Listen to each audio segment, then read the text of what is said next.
সন্ধেবেলা এটা আকাশে কি দেখা গেল আর আমরা কোথায় বা ঘুরতে গিয়েছিলাম সব বলবো। হে এভরিওয়ান, কেমন আছো সবাই? নতুন কোলগেট নিয়ে এসেছে বর্ষাই আনন্দে সকালে উঠে ব্রাশ করে নিয়ে আর এদিকে বসে গেছে জামা কাপড় কাচতে। যতই জামা কাপড় কাচে না কেন শেষ আর হয় না। আর এখানে মা রান্নার জন্য সবজি মাছ সব কেটে দিচ্ছে, আমি আদা রসুন গুলো বেটে নিচ্ছি ভালো করে। আজ রান্না হবে ফুলকপি আলু মাছ দিয়ে ঝোল আর কচুর ডাঁটা দিয়ে চিংড়ি।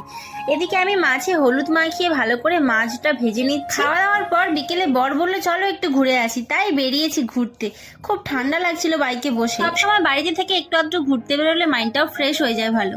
আমরা এসেছি কেল্লাতে, মানে জায়গাটার নাম হচ্ছে কেল্লা। এটা সুন্দরবনের একটি জায়গা, দেখো নদী আর কি দারুণ কত গাছপালা, খুবই সুন্দর একটি জায়গা। এখন একটু ফাঁকা ফাঁকা দেখতে লাগলেও কিছুদিন পরে জায়গাটা পুরো ভরে যায় টুরিস্টে, মানে ডিসেম্বরের দিকে। প্রায় সন্ধে হয়ে গেছে আর আমরা বাড়ি ফেরার পথে এটা কি দেখতে পেলাম, আকাশ আর মাটির মাঝামাঝি একটা ধোঁয়া যেন স্থির হয়ে আছে, কোনো দিকেই প্রবাহিত হচ্ছে না। জানি না এটা কি, এই প্রথমবার দেখলাম। তোমরা যদি জানো তাহলে কমেন্টে জানিও কিন্তু। তারপর চলে এলাম আমার ফেভারিট ফুচকা খেতে। এত বড় ফুচকা আমার গালে যাচ্ছিল না। ফুচকা খেয়ে বাড়ি ফিরে আবারও বসে গেছে একটা নারকেল নিয়ে, আর আমি নারকেল খেতে থাকি। তোমরা তাড়াতাড়ি